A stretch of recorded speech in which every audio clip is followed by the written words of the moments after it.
اب بلا تاخیر خطاب کے لیے میں دعوت دیتا ہوں سرمایہ ملت اسلامیہ عظیم مذہبی سکالر پروفیسر محمد رضا ثاقب مصطفی صاحب، بانی ادارت المصطفیٰ پاکستان، جو گلی گلی نگر نگر قرآن کا درس اور قرآن کا پیغام عام کر رہے ہیں، بڑی خوبصورت پیرائے میں گفتگو کرتے ہیں۔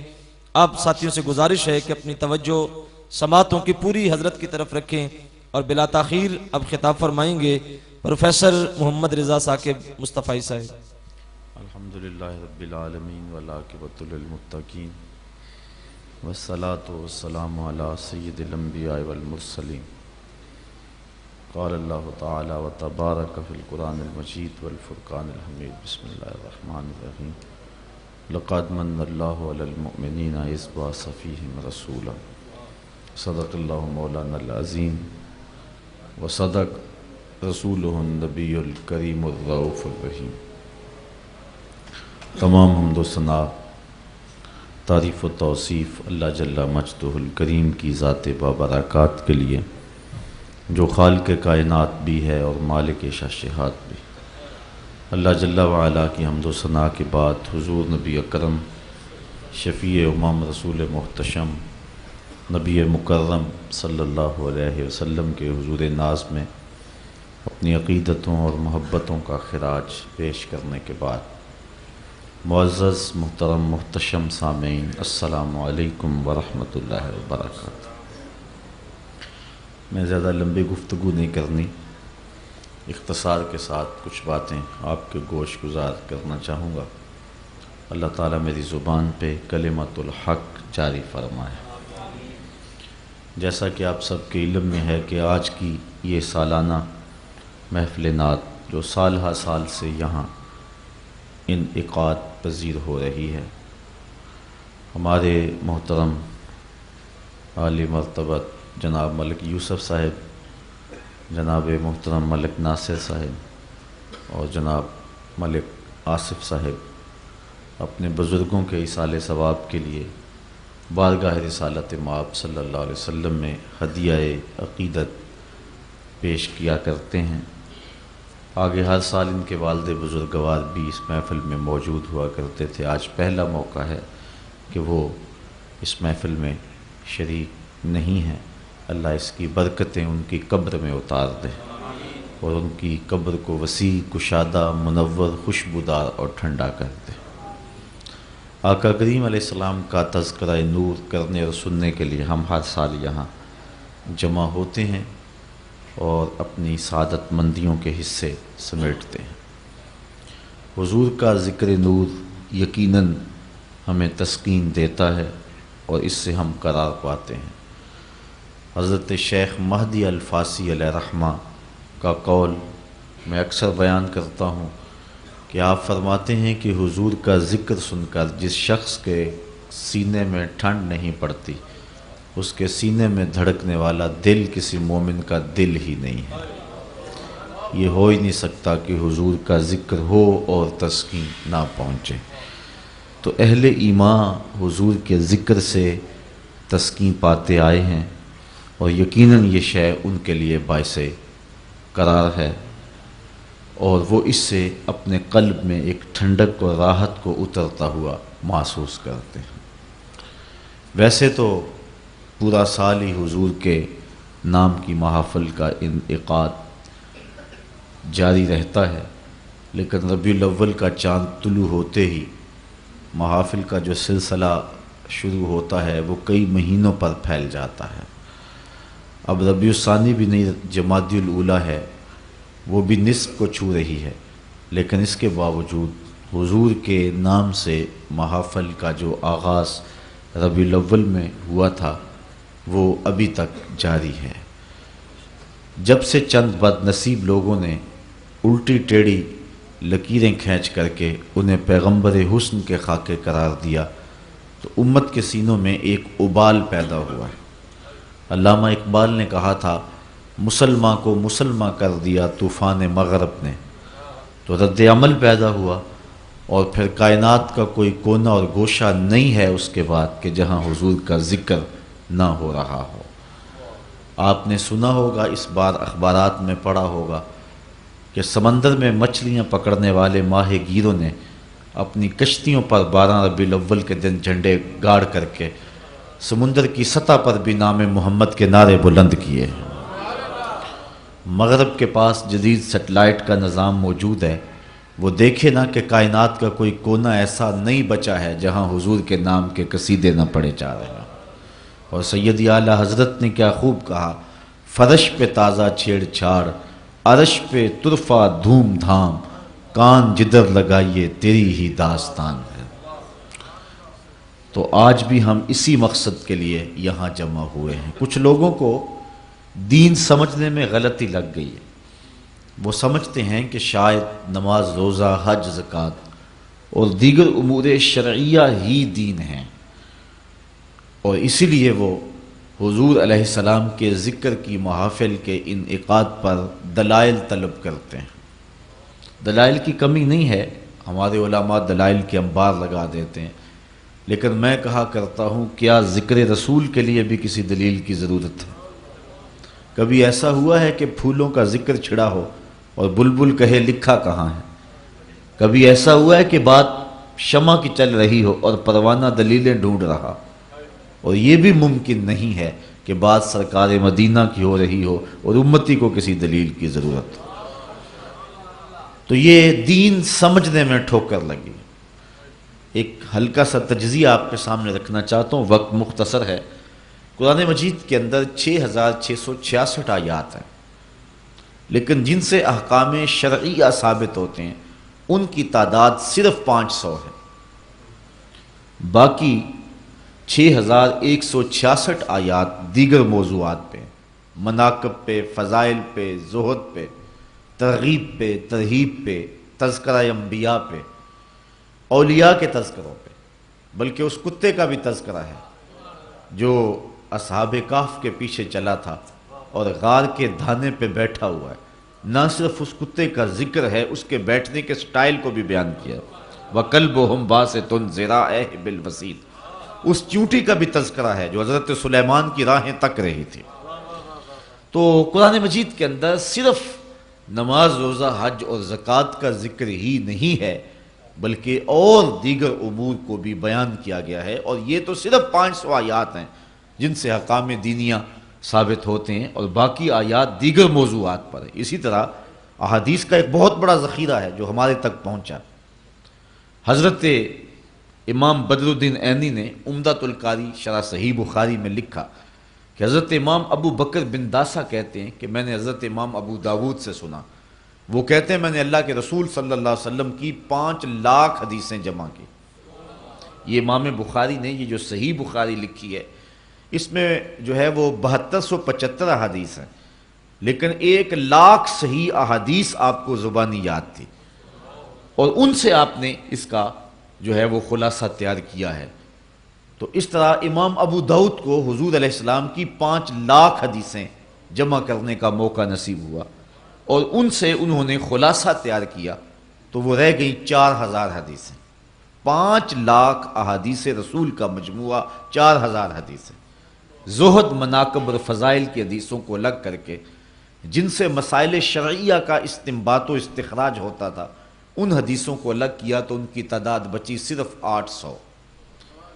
800 احادیث ہیں جن سے مسائل شرعیہ کا استخراج اور استنباط کیا جاتا ہے، باقی ہزاروں احادیث دیگر موضوعات پر ہیں۔ تو یہ بات اچھی طرح سے ہمیں ذہن میں بٹھا لینی چاہیے کہ نماز، روزہ، حج، زکوٰۃ ہی دین نہیں، یہ بھی دین ہے، اور اس کے علاوہ بھی دین کے بہت سارے شعبے ہیں، اور حضور علیہ السلام کے ذکر پر مشتمل گفتگو یہ صحابہ کی زندگی کا معمول رہا ہے، اور یہ ان کا مرغوب موضوع رہا ہے۔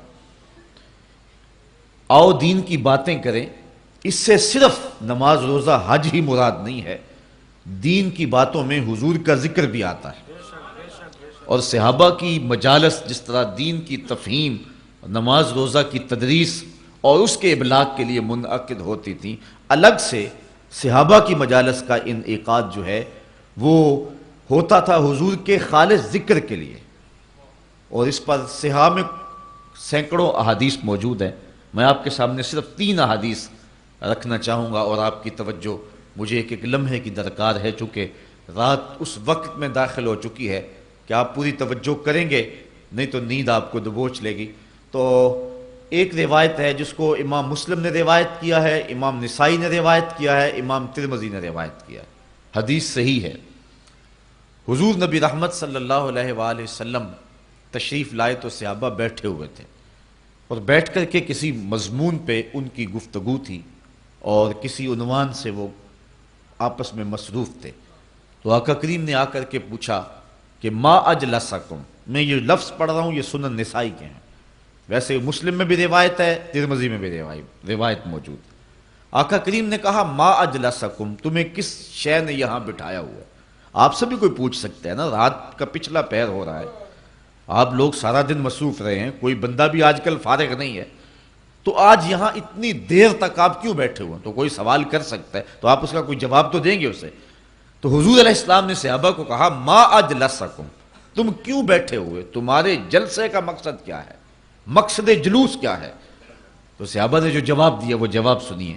انہوں نے کہا جلسنا نذکر اللہ، جلسنا ندعو اللہ وَنَحْمَدُهُ عَلَى مَا هَدَانَا لِدِينِهِ وَمَنَّ عَلَيْنَا بِكَ، آج کے جلسے کا مقصد یہ ہے کہ اللہ نے آپ کی صورت میں ہمارے اوپر جو کرم کیا ہے اس پر اللہ کا شکریہ ادا کرنے کے لیے بیٹھے ہوئے ہیں۔ اب مجھے بتاؤ میلاد اور کیا ہے؟ یہ لفظ مسلم میں نے پڑھے ہیں، جو ہے وہ نسائی کے، اب مسلم کے لفظ تھوڑے سے مختلف ہے۔ اس میں حضور نے کہا ما اجلسکم، تو یہاں ہے ندعو اللہ ونحمدہ، وہاں یہ ہے نذکر اللہ ونحمدہ علی ما ہدانا للاسلام، یہاں لدین ہی ہے، یہاں للاسلام ہے، یہ تھوڑے سے لفظوں کے ساتھ فرق ہے، حدیث ایک ہی ہے، مفہوم ایک ہی ہے۔ تو کہا صحابہ یہاں تمہیں کس نے بٹھایا ہوا ہے، کیوں بیٹھے ہوئے ہو؟ عرض کی جلسنا ندعو اللہ ونحمدہ، ہم اللہ کی تعریف کر رہے ہیں اور اللہ کو پکار رہے ہیں اور اس کا شکریہ ادا کر رہے ہیں۔ کس بات پہ؟ علی ما ہدانا لدینہ، کہ اس نے ہمیں دین کی ہدایت دی، وَمَنَّ عَلَيْنَا بِكَ، اور آپ کی صورت میں ہمارے اوپر احسان کیا کہ آپ عطا کر دیے۔ یہاں حضرت حسان بن ثابت کی بولی دیکھیے، وہ کہتے ہیں مَنَّ عَلَيْنَا رَبُّنَا أَمْ بَعَثَ فِينَا مُحَمَّدًا صلی اللہ علیہ وسلم، ہمارے رب نے ہمارے اوپر یہ احسان کیا ہے کہ حضور عطا کر دیا۔ اگر اسی کو اردو میں ڈھالیں تو لفظوں کی ترتیب یوں ہوگی کہ فضل رب العلا اور کیا چاہیے، مل گئے مصطفیٰ اور کیا چاہیے، منا علینا ربنا ام بعث فینا محمدا، یہ حضرت حسان بن ثابت کے لفظ ہیں رضی اللہ تعالیٰ عنہ۔ تو صحابہ نے کہا کہ آج ہم بیٹھے اس لیے ہیں کہ آپ کی صورت میں ہمارے اوپر جو کرم ہوا ہے اس پر اللہ کا ذکر کریں۔ جب صحابہ نے یہ جواب دیا، توجہ چاہوں گا، تو حضور نے ارشاد فرمایا صحابہ کیا تم اس بات پہ قسم اٹھاتے ہو کہ تم اسی لیے بیٹھے ہوئے ہو؟ صحابہ تم اس بات پہ قسم اٹھا سکتے ہو کہ اسی لیے بیٹھے ہوئے ہو؟ صحابہ نے عرض کی اللہ کی قسم ہم اسی لیے بیٹھے ہوئے ہیں، اللہ کی قسم ہم اسی لیے بیٹھے ہوئے ہیں۔ پھر فرمایا میں نے تم سے جو قسم لی ہے کسی تہمت کی وجہ سے نہیں لی، تمہارے قول کی صداقت میں مجھے کوئی شک نہیں تھا، اس شک کو دور کرنے کے لیے تم سے قسم نہیں لی، بلکہ قسم لینے کا مقصد کچھ اور تھا، اور وہ کیا؟ اتانی جبریل فاخبرنی ان اللہ یباہی بکم الملائکہ، تم تو باہر بیٹھے تھے، اندر میرے پاس جبریل آئے، انہوں نے مجھے آ کر کے کہا محبوب ذرا باہر نکل کے تو دیکھو کیا ہو رہا ہے، ان اللہ یباہی بکم الملائکہ، اے صحابہ تمہارے اس عمل پر اللہ فرشتوں میں فخر فرما رہا ہے۔ وہ کون سا عمل تھا جس پہ اللہ فخر فرما رہا ہے؟ یا رسول اللہ سیدی مرشدی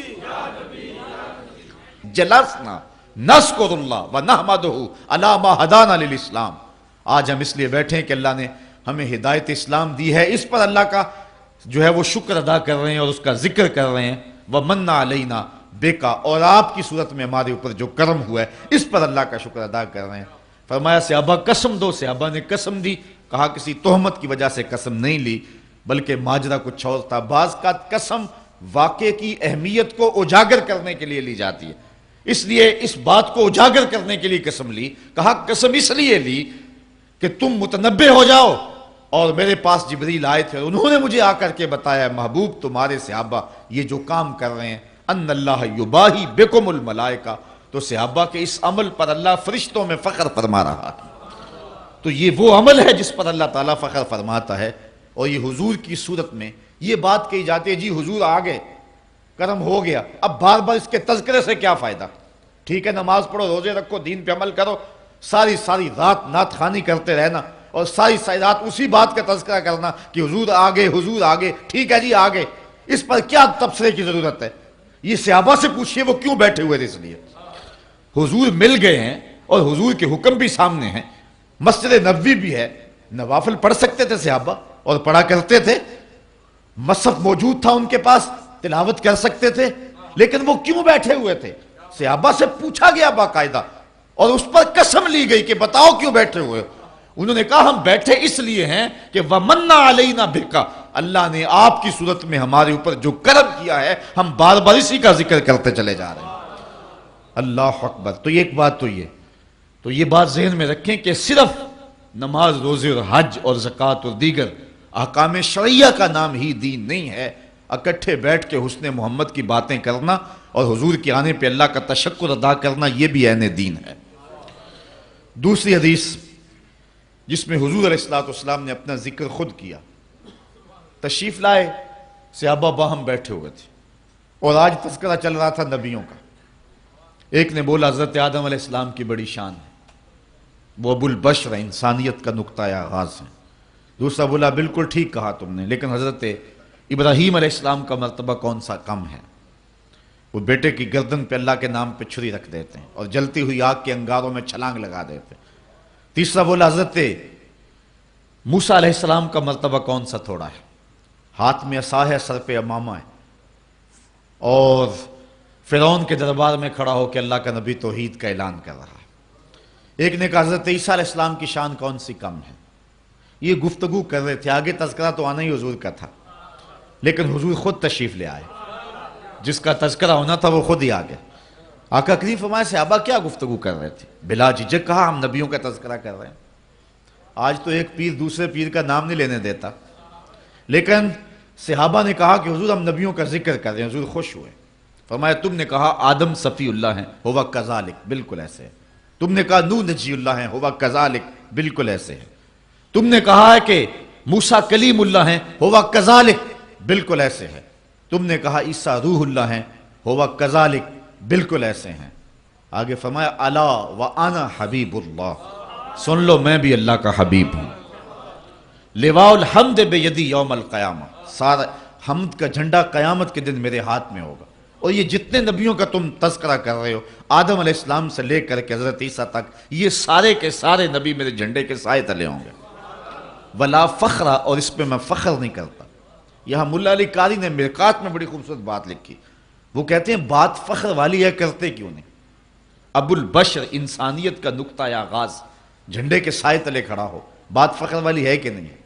وہ ایک زمانہ تھا کہ کسی شخص کی والدہ فوت ہو گئی، تو ان کا شوق تھا کہ چیلم کی تقریب میں میری حاضری ہو.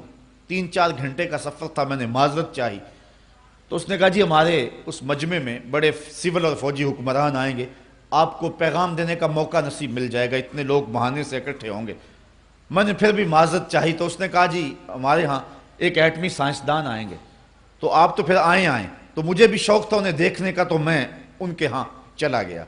جس کی والدہ فوت ہوئی اس کا تو سب کچھ اجڑ جاتا ہے، لیکن میں نے اس شخص کو دیکھا کہ اس کے پاؤں تلے زمین نہیں لگ، پاؤں زمین پہ نہیں لگ رہے تھے، اس خوشی میں کہ آج میرے گھر کے اندر ایسے ایسے مہمان ٹھہرے ہوئے. یار جس کے گھر کے اندر چند معزز اور معتبر مہمان ٹھہرے ہوں، خوشی سے اس کے پاؤں زمین پہ نہ لگیں، اور جس کے جھنڈے کے سائے تلے نبی کھڑے ہوں، پھر اس کی کیا کیفیت ہوگی. لیکن کہا ولا فخر، میں فخر نہیں کرتا. ملا علی قاری بولے ابو البشر، انسانیت کا نقطہ آغاز، جھنڈے کے سائے تلے، لیکن ہے ولا فخر، میں نہیں فخر کرتا. شہنشاہ حسینہ، ماہ خوباں، جس کے چراغ حسن سے پورا مصر روشن ہو گیا، جناب یوسف علیہ السلام جھنڈے کے سائے تلے کھڑے ہیں. بات فخر والی ہے کہ نہیں ہے؟ کہا ولا فخر، میں نہیں کرتا. پاؤں کی ٹھوکر سے مردے کو زندگی دینے والا، اللہ کا جلیل القدر نبی، بن باپ کے پیدا ہونے والا، عیسیٰ روح اللہ، ماں کی آغوش میں نبوت کا اعلان کرنے والا، اللہ کا جلیل القدر نبی، ماں کی آغوش میں اپنی نبوت کا اعلان کرنے والا، اور اللہ کی طرف سے انہیں کتاب عطا کر دی گئی. وہ کہے جھنڈے کے سائے تلے کھڑا ہے، بات فخر والی ہے کہ نہیں؟ کہا ولا فخر، میں نہیں کرتا۔ ملا علی قاری کہتے ہیں جب بات فخر والی ہے تو کرتے کیوں نہیں؟ پھر خود ہی کہا یہ حضور کے لیے فخر کی بات نہیں ہے کہ نبی جھنڈے کے سائے تلے آئے، بلکہ یہ نبیوں کے لیے فخر کی بات ہے کہ حضور کے جھنڈے کا سایہ مل گیا ہے۔ فخر کا دل میں دریچہ باز کرنا چاہیے، جن کا تو آقا ہے ان کو ناز کرنا چاہیے۔ یہ ان کے لیے ناز کی بات ہے کہ حضور کے جھنڈے کا سایہ نصیب ہو گیا۔ لوگ چاند پہ جا کے فخر کر رہے ہیں، میرا نبی چاند کو قدموں میں بلا کر بھی فخر نہیں کر رہا۔ یہ حضور کے لیے فخر کی بات نہیں کہ چاند کو بلایا ہے، یہ چاند کے لیے فخر کی بات ہے کہ حضور نے بلایا ہے۔ اگر اشارہ کسی اور سمت اٹھتا تو وہ بھی قدموں میں سلامیاں پیش کرتا۔ تو اب دیکھیے کہ یہاں حضور علیہ السلام کا ذکر اور انبیاء کا ذکر ہوتا ہے، اور خالص ساری مجلس اسی عنوان سے منعقد ہوتی ہے، اور یہ سراپا دین ہے۔ تیسری ایک اور روایت جس کو حضرت ابو طفیل رضی اللہ تعالی عنہ نے روایت کیا ہے، یہ جلیل القدر صحابی ہیں، بلکہ صحابہ میں سب سے آخر میں وصال ان کا ہوتا ہے۔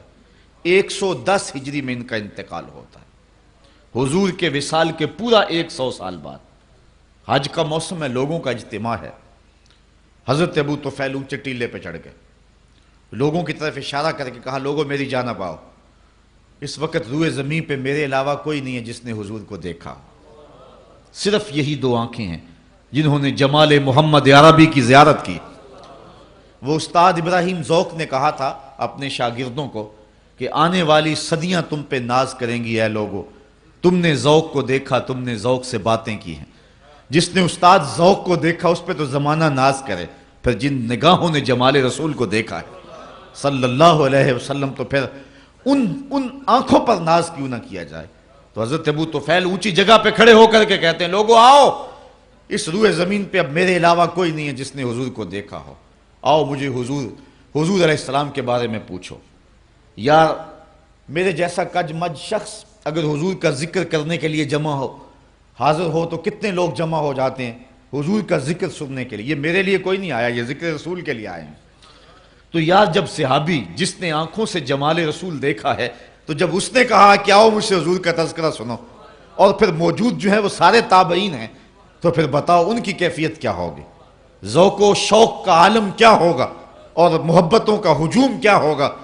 تو لوگوں نے اکٹھے ہو کر کے ہجوم کر کے حضرت ابو طفیل کے چاروں طرف گھیرا ڈال لیا اور کہا صف لنا رسول اللہ صلی اللہ علیہ وسلم، ہمیں حضور کا حلیہ بیان کر دیجئے، ہمیں بتائیے حضور کیسے تھے۔ تو حضرت ابو طفیل نے 3 لفظوں میں حضور کا حلیہ بیان کیا۔ وہ 3 لفظ آسان ہیں، اگر آپ یاد کر سکیں تو حضور کے وصاف اور حلیہ نگاروں میں آپ کا نام بھی شامل ہو جائے گا کہ آپ کو بھی حضور کا حلیہ آتا ہے۔ ایک تو لمبے تذکرے حضور کے حلیے پہ، امام ترمذی نے پوری کتاب لکھی ہے شمائل ترمذی، علماء نے اس پر اور بہت کچھ لکھا ہے، لیکن یہ 3 لفظوں میں حضرت ابو طفیل نے جو ہے وہ حضور کا حلیہ بیان کیا۔ لوگوں نے کہا صف لنا رسول اللہ صلی اللہ علیہ وسلم، ہمیں حضور کا حلیہ بیان کیجیے۔ تو حضرت ابو طفیل نے کہا کان رسول اللہ صلی اللہ علیہ وسلم ابیض ملیحن مقصدہ۔ 3 لفظوں میں حضور کا حلیہ، ایک تو چٹے رنگ کے تھے، حضور کا حلیہ بیان کیا، ایک تو سفید رنگ کے تھے، ابیض۔ اللہ اکبر، یہ ابیض کا لفظ حضور کے لیے انہوں نے بولا۔ ویسے بعض کتابوں میں ازہر اللون کے لفظ ہیں، حضور کا رنگ چمکدار تھا۔ معبد نے جو حضور کا حلیہ بیان کیا ہے تو اس کے لفظ ہیں رأیت رجلا ظاہر الوضاء، میں نے ایک ایسا شخص دیکھا جس کا چہرہ نکھرا ہوا تھا۔ اللہ اکبر، یہ بنو خزاعہ کی عورت تھی۔ ہجرت کی رات حضور علیہ السلام اس کے مکان کے قریب سے گزرنے لگے تو بھوک کی جو ہے وہ شدت حضور کو محسوس ہوئی، تو یہاں رکے اور اس کو کہا کہ اگر کچھ ہے ہمارے تو ہمیں پیش کرو۔ تو اس نے کہا کہ میں ایک دیہاتی عورت ہوں اور ایک عرب خاتون ہوں، عربوں کے ہاں مہمان آ جائے وہ تو سب کچھ لٹا دینے کے لیے تیار ہوتے ہیں، اور پھر مہمان بھی اتنے سونے آ جائیں۔ وہ کہتی ہے لو کانت اندی شیون ما آوازکم الکرا، اگر میرے پاس کچھ ہوتا تو میں کچھ کسر نہ چھوڑتی، میں رج کے خدمت کرتی، لیکن افسوس یہ ہے کہ اس وقت جب آپ آئے ہو میرے پاس کچھ ہے نہیں کہ جو آپ کے لیے پیش کر سکوں، اور اس کا مجھے افسوس رہے گا۔ ایک کونے میں بکری بندھی ہوئی تھی، حضور نے ارشاد فرمایا اگر تم کہو تو اس کا دودھ دھو لیں۔ اس نے کہا اس کی تو ہڈیوں میں گودا بھی نہیں ہے، چلنے کے قابل بھی نہیں کہ ریوڑ کے ساتھ جاتی۔ فرمایا اگر تم اذن دیتی ہو تو ہم اس کا دودھ دھو لیتے. اس نے کہا مجھے کیا اعتراض ہو سکتا ہے, اگر یہ دودھ دیتی ہے تو مجھے کیا اعتراض ہے. حضرت ابو بکر صدیق رضی اللہ تعالیٰ عنہ نے آگے بڑھ کے بکری کو کھولا. حضور نے دست برکت, دست شفا, دست نور اس بکری کی پشت پہ پھیرا. راوی کہتا اس نے ٹانگیں چوڑی کر دیں اور اس کی کھیری میں دودھ اتر آیا. حضور نے فرمایا برتن لاؤ. بکری کا پاؤ 1.5 پاؤ دودھ ہوتا, اس نے چھوٹا سا برتن پیش کیا. حضور نے جب دودھ دھوہا تو راوی کہتا ہے کہ جھاگ اٹھنے لگی. جھاگ اٹھنے سے مراد یہ ہے کہ دودھ کثرت سے تھا اور دودھ کی تیزی بہت تھی, اس لیے جھاگ اٹھی. برتن بھر گیا. فرمایا دوسرا برتن لاؤ. وہ لایا گیا, وہ بھی بھر گیا. تیسرا لایا گیا, حتیٰ کہ معبد کے گھر کی تھالیاں بھی دودھ سے بھر گئیں. لیکن دودھ اب بھی ختم نہیں ہوا. لگتا تھا اللہ نے بکری کے تھنوں کا تعلق کوثر کی نہر سے جوڑ دیا تھا. اب ہوا یہ کہ سب نے شراب ہو کر کے پیا اور آقا کریم علیہ الصلوۃ والسلام نے دعائے برکت دی اور حضور معبد کا شکریہ ادا کر کے چلے گئے. اس جلدی میں اور اس منظر کو دیکھ کر کے معبد کی جو حالت تھی خوشی کی اور مسرتوں کی تھی, اس کو یہ بھی یاد نہ رہا کہ پوچھ لوں کہ آپ کون ہیں اور کہاں سے آئے ہیں. کبھی پھر بھی آؤ گے, میں مہمان نوازی کے لیے کچھ تیار کر کے رکھوں گی. معبد کو کچھ پوچھنا یاد نہ رہا. شام کو ابو معبد جب گھر آیا بکریوں کا ریوڑ لے کر کے, تو اس نے کچی کلی پہ نور برستے دیکھا اور پوچھتا ہے آج کیا ماجرا ہے. ایک بار وہ جدھر سے گزرے ہیں نصیر, 1000 بار ادھر سے بہار گزری ہے. کہا آج کیا ماجرا ہے, ہماری کچی کلی پہ یہ نور کیسا ہے. تو معبد نے حضور کا نام تو نہیں پوچھ سکی تھی, لیکن اپنے طور پہ اس نے حضور کا نام رکھ لیا. اس نے کہا ہمارے گھر میں آج دوپہر کو مبارک آیا تھا. اپنے طور پہ نام رکھا مبارک. ابو معبد پوچھتا ہے بتا مبارک کیسا تھا.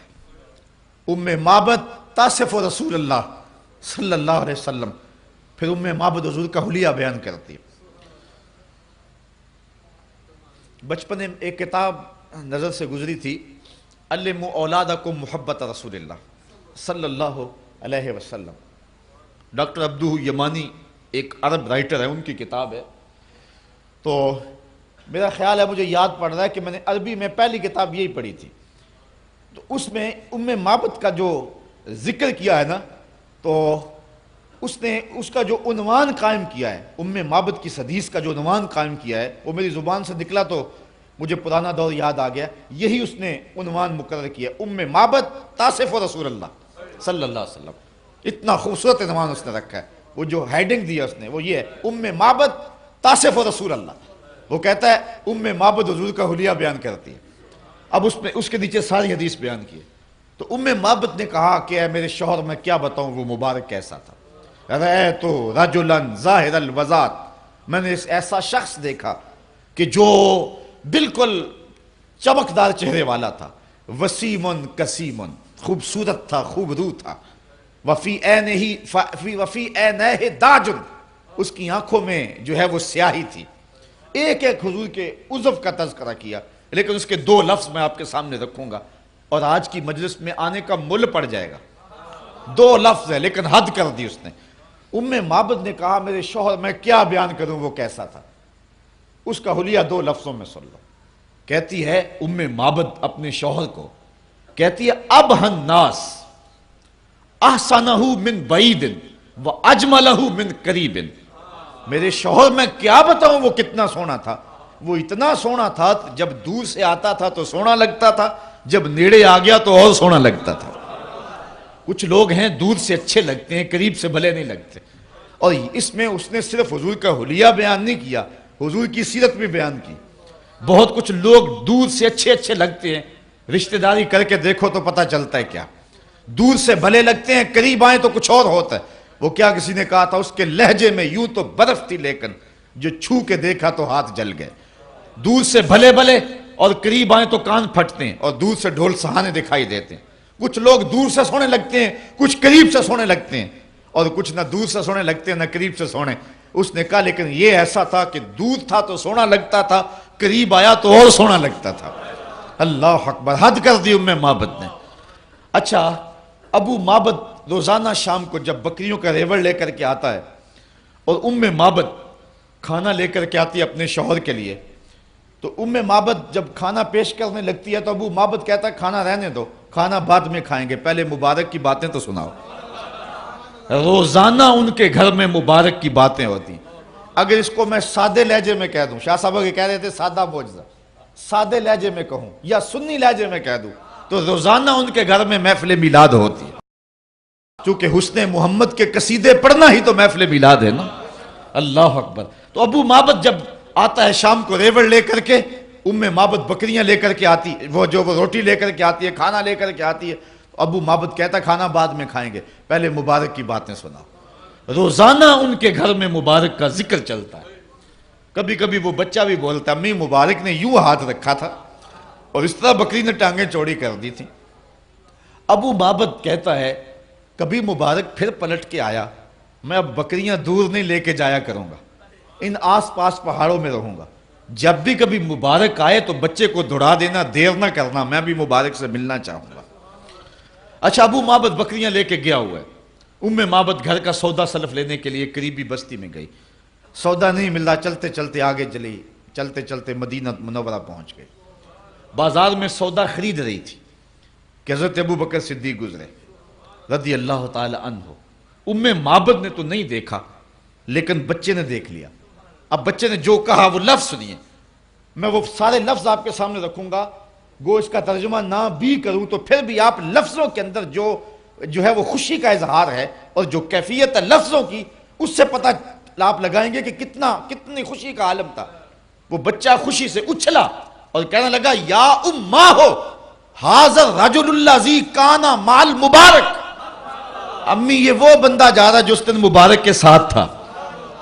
معبد نے سودا چھوڑا اور حضرت ابو بکر صدیق کے پیچھے، اور پوچھتے ہیں تم تو مل گئے ہو، مبارک کدھر ہے؟ حضرت ابو بکر صدیق حیران ہو گئے، یہ کس مبارک کا پتہ پوچھ رہے ہیں، نام تو خود ہی رکھا ہوا تھا۔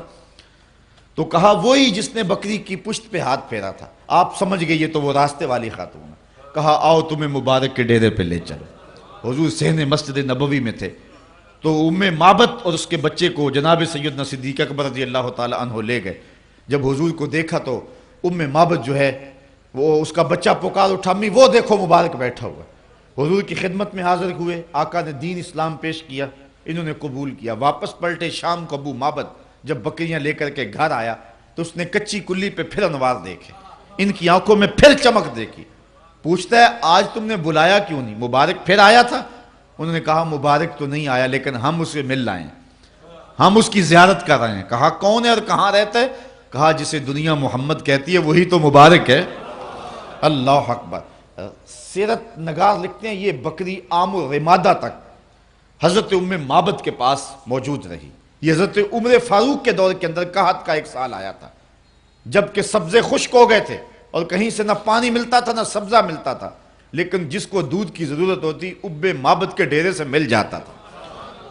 عام الرمادہ تک راوی کہتا ہے ہمیں پتہ ہے کہ اس وقت تک تو بکری معبد کے پاس موجود تھی، چونکہ پورے علاقے سے کہیں سے دودھ ملے نہ ملے معبد کے ڈیرے سے اس بکری کا دودھ ضرور ملتا تھا، اس لیے اس دور تک بھی وہ بکری زندہ رہی اور برابر دودھ دیتی رہی۔ بعد میں کتنی دیر تک زندہ رہی سیرت نگار اس پہ خاموش ہے۔ تو معبد نے جو حضور کا حلیہ یہاں بیان کیا تو وہ کہتی ہیں رأیت رجلا ظاہر الوضاحت، میں نے ایک ایسا شخص دیکھا جس کا چہرہ چمک رہا ہے۔ تو حضرت ابو طفیل نے کہا کان رسول اللہ صلی اللہ علیہ وسلم ابیض، حضور چٹے رنگ کے تھے۔ ویسے حضور کے دادا محترم نے حضور کا عرفی نام بھی یہی رکھا ہوا تھا، دادے پوتوں کا نام رکھ لیتے ہیں نا، تو حضور کا عرفی نام حضرت عبد المطلب نے یہی رکھا تھا۔ جب لاڈ سے پکارتے کہتے یا ابیض، اے گورے رنگ والے، اور بلکہ حضور کے چچا جناب ابو طالب کا جو قصیدہ ہے اس میں یہی لفظ ہیں وَأَبْيَضُ يُسْتَسْقَى الْغَمَامُ بِوَجْهِهِ سَمَالُ الْيَتَامَى عِصْمَةٌ لِلْأَرَامِلِ، یہ میری گوری رنگت والا بھتیجا جس کے چہرے کو دیکھ کے بادل امٹ کے آ جاتے، جو یتیموں کا سہارا ہے اور بیواؤں کا آسرا ہے۔ کہ ایک تو حضور چٹے رنگ کے تھے، دوسرا فرمایا ملیحن، نمکین حسن رکھتے تھے، ملاحت تھی حسن میں، صباحت بھی حسن کا جمال ہے اور حسن کی کشش صباحت میں بھی بہت ہے، لیکن جو مزہ ملاحت میں ہے، حسن نمکین میں ہے، وہ حسن صبی میں نہیں ہے۔ حضور نے فرمایا انا املا ہو واخی یوسف اصبح ہو، میں نمکین حسن والا ہوں اور میرا بھائی یوسف میٹھے حسن والا تھا۔ وہاں زنان مصر نے انگلیاں کاٹ دی، اور سیدہ عائشہ کہتی ہیں لوامی زلیخاں لو راینا جبی نہ ہو، زلیخا کو ملامت کرنے والی اگر میرے محبوب کی پیشانی دیکھ لیتی تو وہ اپنے دل کاٹ لیتے۔ اور سید اعلی حضرت کا یہاں انداز دیکھیے، تضاد کا شعر ہے، شاہ صاحب سے موجودگی سے میں فائدہ حاصل کروں، میں نے ولی دکنی سے لے کر کے غالب اقبال تک تقریباً تمام شعرائے جو ہے وہ ادب کو، اردو کو پڑھا ہوا ہے۔ کسی زمانے میں ایک شوق ہوا جب کہ ہم جو ہے وہ فاضل اردو کرنے لگے تو ایسا شوق چڑھا کہ سارے جتنے بھی شعراء تھے ان کو پڑھ ڈالا۔ تو میں نے یہ کئی ایسی مجالس میں دعویٰ کیا ہے جہاں شعراء بھی موجود تھے کہ ولی دکنی سے لے کر کے اقبال غالب تک تضاد کا کوئی شعر اعلی حضرت کے شعر کا جوڑ نہیں ہے۔ تضاد یہ ہے کہ شاعر ایک مصرے میں ایک بات کہے، دوسرے مصرے میں اس کا تضاد لائے۔ کسی شعر میں ایک تضاد ہوتا ہے، کسی میں دو، کسی میں تین، کسی میں چار، اور یہاں دیکھیں 6 تضاد ہیں۔ حسن یوسف پہ کٹی مصر میں انگشت زنا، اب تضاد دیکھیے، سر کٹاتے ہیں تیرے نام پہ مردان عرب،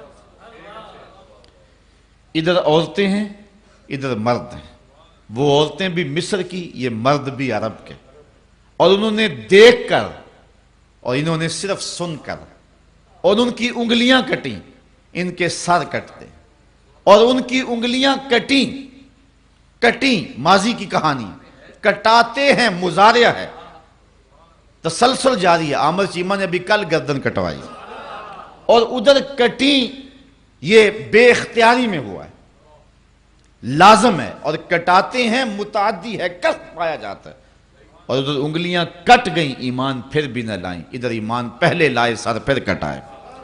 سخن شاعری شہر یار اپنی جگہ، نعت کہنے کو احمد رضا چاہیے۔ اللہ حسن یوسف پہ کٹی مصر میں انگشت زنا، اور سر کٹاتے ہیں تیرے نام پہ مردان عرب۔ یہ حسن ملیک کی کشش ہے کہ جس سے لوگوں نے اپنے سر بھی کٹوا لی، اور تا ہنوز یہ سلسلہ جاری ہے۔ تو کہا کان رسول اللہ صلی اللہ علیہ وسلم ابیض ملیحن، اور تیسری بات کہی مقصدہ، مقصد کا معنی متوازن، لیس بالطویل ولا بالقصیر، قد لمبا بھی نہیں تھا چھوٹا بھی، متوازن، سوال بطن و صدر، پیٹ اور سینہ برابر، نہ پیٹ بڑا نہ سینہ بڑا، یہ ہے توازن، ہر معاملے میں توازن، ہر معاملے میں توازن۔ لیکن یہ بات بھی ذہن میں رکھیں، حضور نہ قد کے لمبے نہ چھوٹے، درمیانی قد و قامت، لمبے لمبے قد کے صحابہ بھی موجود تھے، لیکن 10,000 کے مجمع میں حضور کھڑے ہوں، لمبے لمبے قد والے بھی لوگ موجود ہوں، حضور کے کندھے لوگوں کے سروں سے اونچے نظر آیا کرتے تھے۔ یہ اللہ نے اپنے محبوب کو رفعت اور بلندی عطا فرمائی تھی۔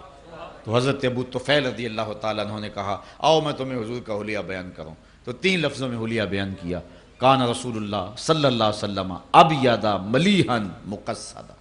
حج کے موقع پہ حضور کا حسن بیان کر رہے ہیں، تو حج کا موسم ہو یا عمرے کا موسم ہو، تو حج پہ جائیں یا عمرے پہ جائیں، اور موقع ملے تو محفل میلاد کر لیں، تو یہ حضرت ابو طفیل کی سنت قرار پائے گی۔ اور انہوں نے حج کے موقع پہ لوگوں کو بلا کر کے، حالانکہ حج کے موقع پہ مسائل حج بتانے چاہیے کہ حج کے مسائل کیا ہو مجھ سے سنو، لیکن کہا سے آپ پوچھنے والوں نے بھی پوچھا اور بتانے والے نے بھی بتایا، کہا حج کے مسائل تو آتے ہیں، یہ بتاؤ کہ حضور کا حلیہ کیسا تھا۔ تو حضرت ابو طفیل نے حج کے موسم پہ حضور کا حلیہ بیان کیا۔ تو یہ غلطی لگ گئی کچھ لوگوں کو کہ انہوں نے دین کا انحصار صرف احکام پہ کر لیا، اور باقی جہاں سے دین پھوٹتا ہے اس کو چھوڑ دیا۔ اقبال نے تو یہاں تک کہا بمصطفیٰ برساں خیشرا کہ دی ہما اوست، اگر باؤ نہ رسیدی تمام بولا بیست۔ کہتا ہے مجھ سے اگر دین پوچھنا چاہے دین کیا ہے تو اپنے آپ کو کھینچ کے حضور کے قدموں تک لے آ، سارا دین نام اسی کا ہے، اور اگر حضور تک نہیں پہنچا ہے تو کلمہ پڑھ کے بھی تو ابو لہب کا ابو لہب ہے، چونکہ حضور کے قدموں تک پہنچنا ہی تو دین ہے۔ اور اعلیٰ حضرت فرماتے ہیں بخدا خدا کا یہی ہے در، نہیں اور کوئی مفر مکر، جو وہاں ہو یہیں آ کے ہو، جو یہاں نہیں وہ وہاں نہیں۔ اللہ اکبر۔ یہاں قرآن مجید کا ایک اسلوب دیکھیے، بات لمبی ہو رہی ہے، اور میں کہا تھا لمبی نہیں ہوگی لیکن ہو گئی، صرف اسی بات کو عرض کر کے اجازت۔ وَإِذَا سَأَلَكَ عِبَادِي أَنِّي فَإِنِّي قَرِيبٌ، توجہ اس پہ تھوڑی سی ہوگی تو بڑا لطف دیں گے یہ لفظ۔ کہا اے حبیب میرے بندے تیرے پاس آ کے جب میرا پوچھتے ہیں، بندے میرے ہیں آتے تیرے پاس ہیں، پوچھتے پھر میرا ہے، بندے میرے ہیں آتے تیرے پاس ہیں اور پتہ پھر میرا پوچھتے ہیں۔ فَإِنِّي قریب، علماء کہتے ہیں فا تاقیبیہ کے بعد کل مقدر ہے، اے فَقُلْ إِنِّي قریب، آنے والوں کو کہہ دیجئے میں دور نہیں ہوں، مل جاؤں گا، قریب ہے۔ میرے بندے مجھے ڈھونڈتے ڈھونڈتے محبوب جب تیرے تک آئیں اور تیرے سے آ کے میرا پوچھیں تو ان کو کہہ دیجئے، بتلا دیجئے، تسلی دے دیجئے، تمہاری طلب رائے گاہ نہیں جائے گی، میں مل جاؤں گا۔ یہ ہے کل کے مقدر ماننے سے اس کا ترجمہ اور اس کا مفہوم جو کہ علماء کرتے ہیں۔ لیکن حضرات صوفیہ کہتے ہیں کل کو مقدر ماننے کی ضرورت ہی کیا ہے؟ بات ہے ہی سیدھی، حبیب میرے بندے مجھے ڈھونڈتے ڈھونڈتے جب تیرے تک آ گئے، فَإِنِّي قریب، میں پھر بھی کوئی دور ہوں؟ میرے بندے مجھے ڈھونڈتے ڈھونڈتے جب تیرے تک جو آ گئے، تو محبوب جو تیرے تک آ گئے وہ میرے تک آ گئے۔ تیرے تک پہنچنا ہی تو میرے تک پہنچنا، بخدا خدا کا یہی ہے در، نہیں اور کوئی مفر مکر، جو وہاں ہو یہیں آ کے ہو۔ یہ تو حیرت ہے کہ تیرے پاس آ کے پھر بھی میرا پوچھ رہے ہیں۔ محبوب تیرے پاس آگے تو گویا میرے پاس آگے، تیرے تک پہنچنا ہی میرے تک پہنچنا ہے۔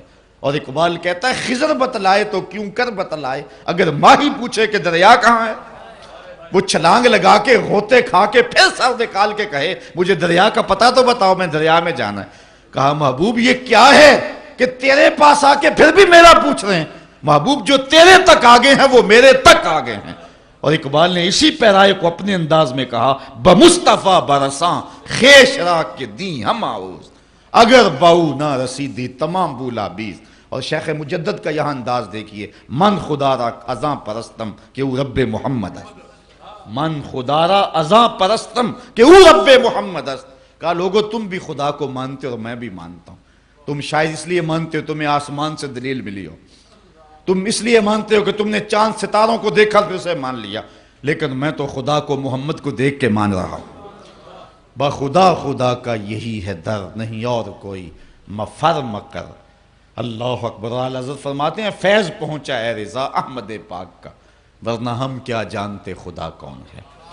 تو حضور علیہ السلام کا تذکرہ نور اللہ ہماری مغفرت کا سامان بنائے، ہمارے عقیدے کی پختگی اور ذوق کی فراوانی کا سبب بنائے سے، اور ہمارے محترم ملک صاحبان جو کہ ہر سال اپنے آقا و مولا کے حضور اپنی محبتوں اور عقیدتوں کا اظہار بصورت محفل نعت میلاد النبی صلی اللہ علیہ وسلم کرتے ہیں، اللہ ان کے رزق میں، کاروبار میں، دین دنیا آخرت معاش اور معاشرت کے اندر حسن و جمال پیدا کر دے۔ بالخصوص آج کی مجلس میں باقی دعاؤں کے ساتھ ساتھ ان کے والد بزرگوار کے لیے بالخصوص دعا ہے، اللہ انہیں آخرت کے گھر کی بہتریاں اور جمال درست بہتر اور حسن اور جمال نصیب فرما دے، اور ان کی قبر کو ٹھنڈا وسیع کشادہ منور اور خوشبودار کر دے۔ دعا کر الحمدللہ رب العالمین والصلاة والسلام علی سید الانبیاء والمرسلین، اللہم انی اسألک العفو والعافیت والمعافات الدائمۃ فی الدین والدنیا والآخرہ۔ اے اللہ اٹھے ہوئے ہاتھ پھیلی ہوئی جھولیاں اپنی رحمتوں سے بھر دے، ہم جئیں تو وہ بھی تیرے لیے، مریں تو وہ بھی تیرے لیے، اور زندگی کی آخری سانس تک تیرے رسول کے وفادار رہیں، ہر علت ہر قلت ہر ذلت سے رہائی دے دے، اپنے پاک نبی کے در کی گدائی دے۔ اے اللہ جتنے لوگ یہاں بیٹھے ہیں اٹھنے سے قبل من روشن کر دے، گھروں میں پہنچنے سے قبل اس محفل کی برکتیں سب کے گھروں تک پہنچا دے، روح کو پاکیزگی، خیالوں کو نور عطا کر دے۔ اے اللہ میرے پاکستان کی حفاظت فرما، میرے ملک میں امن کے سویرے طلوع کر دے، یہاں دہشت گردی کے سلگتے علاؤ ٹھنڈے کر دے، امن کی بہاریں پیدا فرما دے، اس مجلس نور کا ایک ایک لمحہ ایک ایک ساتھ قبول فرما، آنے والوں کو قدم قدم پہ برکتیں نازل کر دے۔ اے اللہ ہمارے منتظمین محفل کو اس کی تمام تر برکتیں عطا فرما، ان کے والد بزرگوار اور ان کے خاندان کے دیگر فوت شدگان کی مغفرت فرما دے، اللہ ان کی اخروی زندگی نور کر دے، ان کے برزخی قوائف اپنے کرم سے درست فرما دے، ان کی قبور کو وسیع کشادہ منور خوشبودار اور ٹھنڈا کر دے۔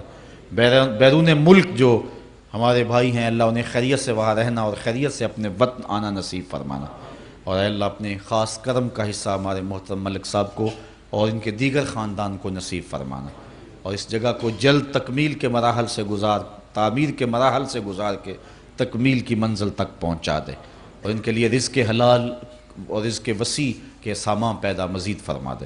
جتنے لوگ آئے ہیں اللہ سب کے حال پہ رحم فرما، جو دعائیں زبانوں پہ آئیں قبول فرما، جو نہا خانہ قلوب میں ہیں اور نو کے زبان پہ نہیں آ سکی ان دعاؤں کو بھی مستجاب فرما لے۔ صلی اللہ تعالی علی النبی الامین وآلہ وصحبہ اجمعین برحمتک یا ارحم الراحمین۔